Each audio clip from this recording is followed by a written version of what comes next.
My name is Virginia Hale, and I am 32 years old. My boyfriend kissed his ex-girlfriend and said it was just a test to see if I was jealous. I replied, "If you need to test loyalty, you already failed." Then I walked away. Funny how loyalty feels real when no one is playing games. I work in commercial real estate analysis. I live in a mid-sized coastal city and keep a structured routine built around work, the gym, and quiet nights. My boyfriend was Marcus. He is 30. We dated for just under 2 years and didn't live together, but we spent most weekends at each other's places and shared the same social circles. From the outside, the relationship looked fine. Stable jobs, regular dinners, vacations planned months ahead. Inside, it was more uneven than I wanted to admit. Marcus liked control, not openly. He framed it as standards. He liked reactions. If he told a story, he watched faces. If he made a comment, he waited to see who shifted. Early on, I assumed it was confidence. Over time, it felt more like provocation. His ex-girlfriend was always around the edges. Same friend group, same events, same stories resurfacing at the table. Marcus insisted they were mature about it. He said jealousy was unattractive and insecurity was a red flag. I agreed with that in principle. The night everything broke was at a mutual friend's birthday party. Loud bar, too many people, alcohol doing what it always does. I was talking with someone near the back when I saw Marcus across the room. He was standing close to his ex-girlfriend, too close, laughing in that exaggerated way he used when he wanted attention. I watched him lean in. Then I watched him kiss her, not a peck, not an accident. He saw me watching. That part mattered. When I walked over, he smiled like he'd been waiting for it. He told me it was not what it looked like. He said it was a test. He wanted to see if I cared enough to react. That told me everything I needed to know. I didn't raise my voice. I didn't ask questions. I told him that if someone needs to test loyalty, then loyalty is already gone. I left the bar and went home alone. I didn't know yet how complicated the fallout would become. I just knew I was done playing along. I blocked Marcus before I even got home. I did it while walking down the street after leaving the bar. Phone out. 1 tap to mute, 1 tap to block. Texts, calls, social media, everything clean and immediate. That decision was deliberate. I've learned that when someone frames disrespect as a test, the follow-up is never accountability. It's negotiation, explanations, pressure to engage. I wasn't interested in any of that. By the time I unlocked my apartment door, he no longer had a way to reach me. The next morning, I felt nothing dramatic. No urge to check my phone. No curiosity. Just relief. The kind that comes when you remove a variable instead of trying to manage it. Mutual friends filled in the gaps later. Apparently, Marcus was furious that I didn't react the way he expected. He thought I would confront him, demand reassurance, fight with his ex-girlfriend, do something loud enough to confirm he mattered. Instead, he got silence. He told people I was emotionally unavailable, that I couldn't handle passion, that I ran the moment things got real. He said blocking him was childish and extreme. I didn't correct the story. 2 days later, one of his friends reached out asking if I was okay. She said Marcus was spiraling, saying the kiss was meaningless, saying he never thought I would actually leave, saying it was just to see if I cared. That phrase came up again, to see if you cared. I told the friend I was fine and asked her not to relay messages. That boundary held. I went back to my routine. Work, gym, evenings in. The relationship ended so cleanly it almost felt unreal. No arguments, no closure talks, no recycling the same points. What I didn't expect was who would reach out next, and that was where things took a turn I did not see coming. The next message didn't come from Marcus. It came from his sister. Her name was Claire. She's 28. I'd met her plenty of times over the last couple of years. Family dinners, holidays, group outings where she stayed a little to the side, polite but distant, the kind of person who watches more than she speaks. If Marcus was the one who filled rooms, Claire was the one who read them. She texted me late the next afternoon. "I'm sorry if this is inappropriate. I just wanted to say, I saw what happened last night and you didn't deserve that." I stared at the message longer than I needed to. Not because I didn't know what to say, because the honesty in it felt unfamiliar. Most people didn't send messages like that unless they wanted something. This didn't sound like she wanted anything. It sounded like she was naming something that everyone else was pretending was normal. I replied once.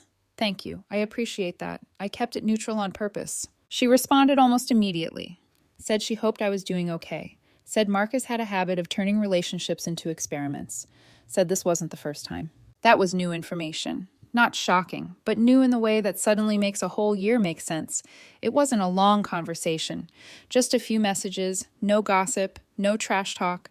She didn't defend her brother. She didn't excuse him.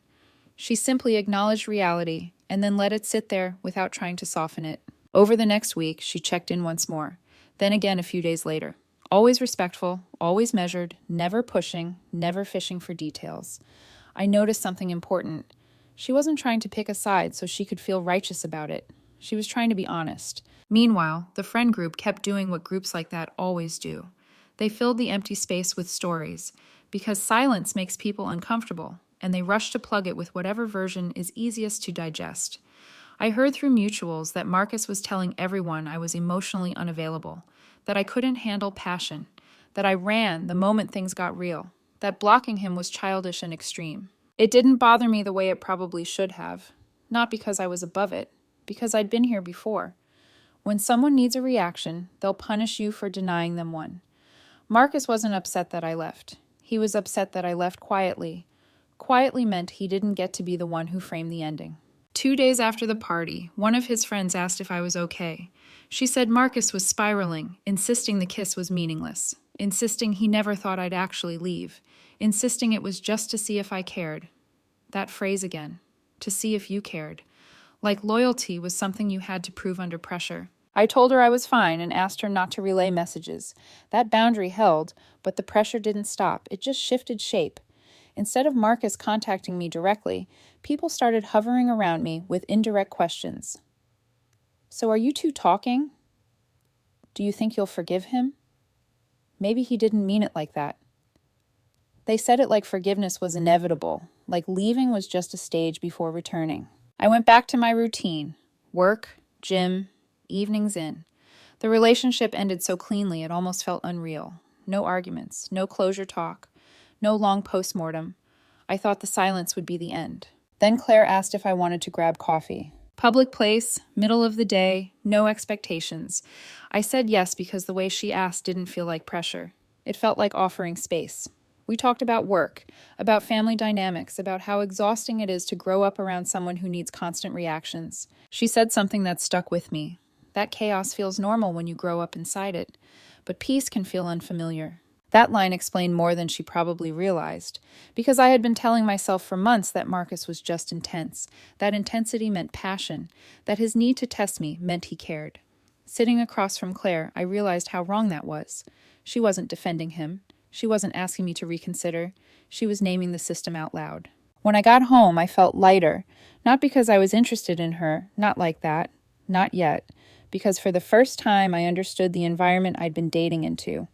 And once you see the system, you stop blaming yourself for how it treated you. I still had no intention of dating anyone, especially not Marcus's sister. Life had other ideas, but at that point, all I knew was this. The relationship with Marcus ended in one clean decision. The real complication was what came next. I kept my distance after that coffee, not because anything felt wrong, but because too many things felt easy, and I didn't trust that yet. I had just stepped out of something chaotic, and I wasn't interested in replacing it with anything complicated, especially not someone connected to Marcus. Whatever Claire had given me in that conversation wasn't romantic. It was clarity. And clarity has a way of changing how you move through the world. A few days later, Marcus tried again through other people. Not directly. He never did things directly when he thought indirect pressure would work better. Mutual friends started dropping lines into conversations like bait. He's not doing well. He's embarrassed. He really didn't mean it. You know how he is. I listened, nodded, and changed the subject. Silence had already done more than arguing ever could. What I didn't expect was another message, this time from Marcus's younger brother, Caleb. He's 28. We'd met plenty of times over the years at family dinners and group events. He was quieter than Marcus, less performative. The kind of person who watched how people treated each other instead of how they talked about themselves. His message came late in the evening and started carefully. I hope this isn't crossing a line. I just wanted to say I saw what happened and I'm sorry. You didn't deserve that. It landed differently than I expected. Not because it was dramatic, but because it was clean. No defense, no explanation, no ask. I replied once, "Thank you, I appreciate that." He wrote back almost immediately, saying he hoped I was doing okay. He said Marcus had a habit of turning relationships into experiments. He said this wasn't the first time. He didn't elaborate. He didn't need to. The sentence did enough work on its own. We didn't have a long conversation, just a few messages, no gossip, no trash talk. He didn't try to justify his brother. He didn't ask me to reconsider anything. He acknowledged what happened and then let the silence sit without trying to fill it. That stood out more than anything else. Over the next week, he checked in once more. Then again a few days later. Always measured, always respectful, never fishing for details, never testing the temperature. I noticed something important. He wasn't trying to pick a side so he could feel morally superior. He was trying to be honest without turning it into a performance. Meanwhile, the social circle kept doing what it does best. Rewriting. According to Marcus, I was emotionally unavailable. I couldn't handle passion. I ran the moment things got real. Blocking him was childish and extreme. I didn't correct the story. I had no interest in wrestling control of a narrative that was already revealing more about him than me. 2 days after the party, one of his friends asked if I was okay. She said Marcus was spiraling, insisting the kiss was meaningless, insisting he never thought I'd actually leave, insisting it was just to see if I cared. That phrase again. To see if you cared. Like loyalty was something you had to prove under pressure. I told her I was fine and asked her not to relay messages. That boundary held. The pressure didn't stop, it just shifted. Instead of Marcus reaching out, people started hovering with indirect questions. Are you talking? Do you think you'll forgive him? Maybe he didn't mean it like that. They said it like forgiveness was inevitable, like leaving was just a phase before returning. I went back to my routine. Work, gym, evenings in. The relationship had ended so cleanly it almost felt unreal. No arguments, no closure talks, no recycling the same points. I thought the silence would be the end. Then Caleb asked if I wanted to grab coffee. Public place, middle of the day, no framing it as anything more than a conversation. I said yes because the way he asked didn't feel like pressure. It felt like offering space. We talked about work, about family dynamics, about how exhausting it is to grow up around someone who needs constant reactions to feel real. He said something that stuck with me. That chaos feels normal when you grow up inside it, but peace can feel unfamiliar.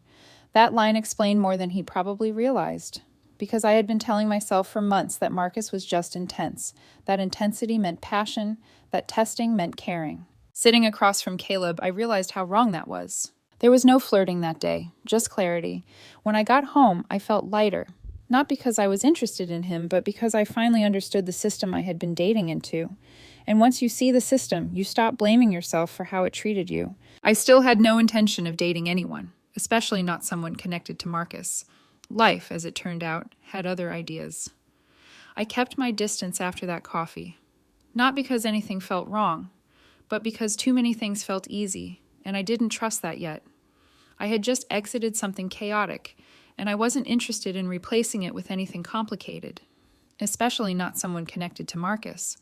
Whatever Caleb gave me in that conversation wasn't romance, it was relief. And relief can be confusing when you're used to tension masquerading as passion. Caleb respected that, without me having to explain it. No constant texts, no late-night emotional dumps, no subtle pressure disguised as concern. Weeks passed.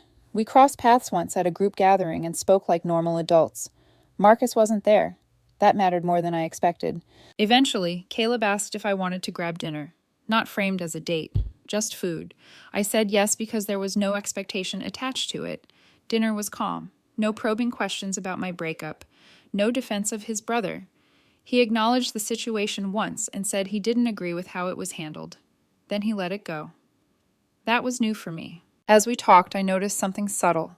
He didn't perform. He didn't check my face for reactions. He didn't steer the conversation toward jealousy or validation. He was just present. When the night ended, he thanked me for coming and said he enjoyed talking. No pressure about what came next. No unspoken contract. That restraint stayed with me. Over the next month, we spent more time together. Slowly, intentionally. Walks, coffee, cooking at my place. Nothing rushed. Nothing secretive. Meanwhile, Marcus noticed. Mutual friends filled me in without being asked.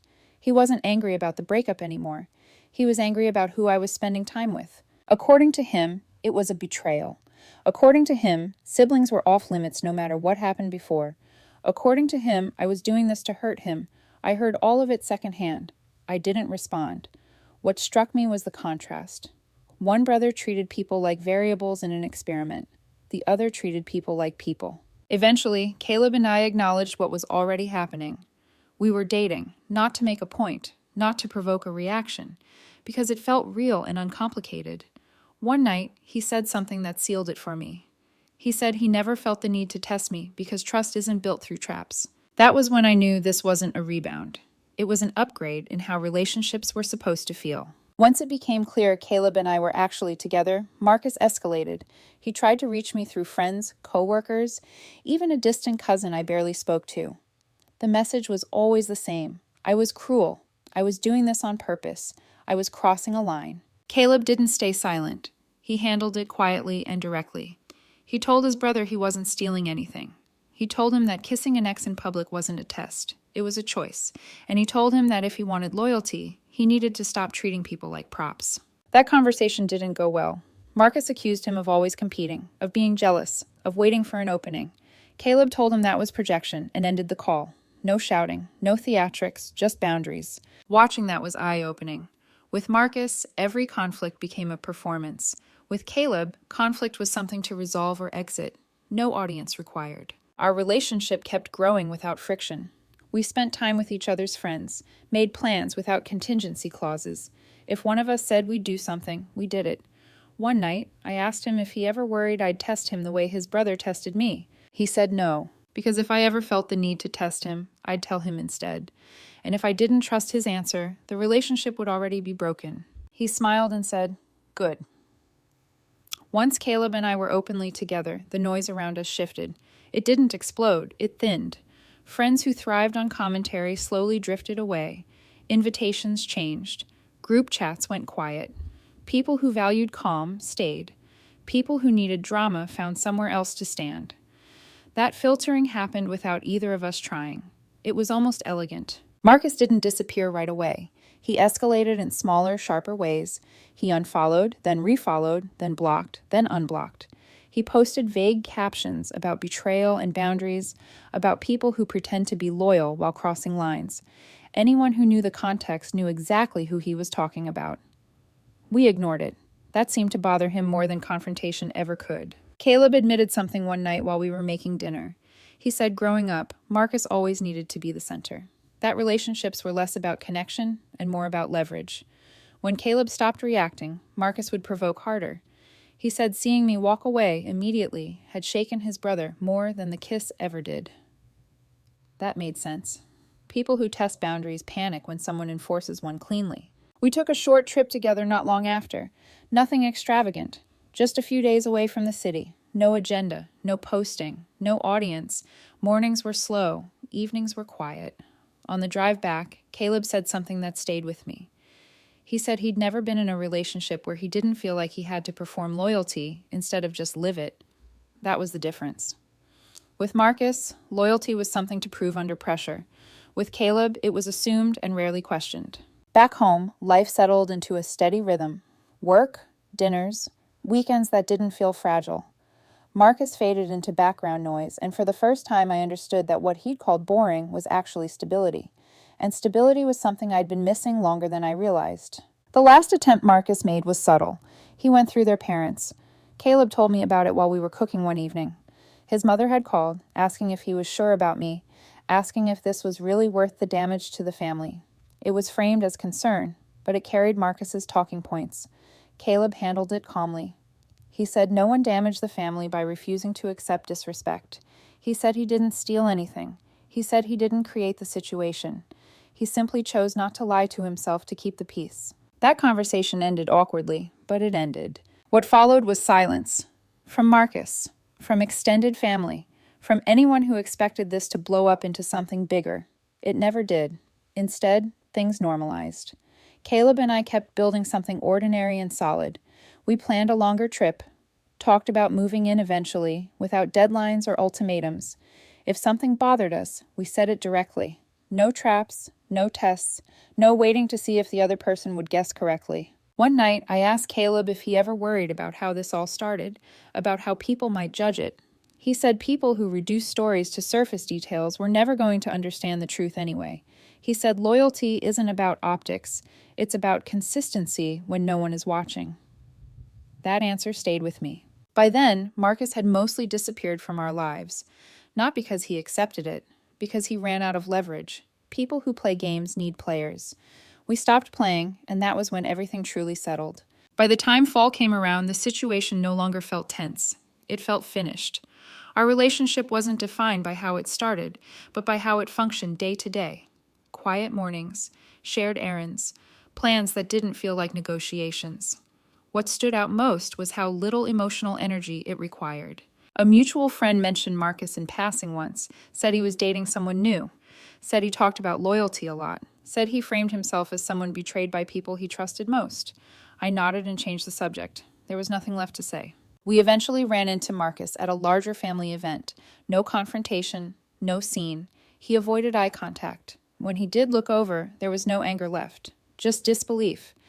I think he expected this to implode, for one of us to fold, for the story to validate his version eventually. It never did. Later that night, Caleb said he felt relief. Not because his brother was unhappy, but because the dynamic had finally lost its power. No tests, no competition, no constant proving. He said he used to think loyalty meant staying no matter what.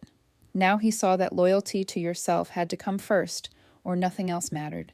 Looking back, the kiss was never the real issue. The real issue was the belief that love requires manipulation to feel real.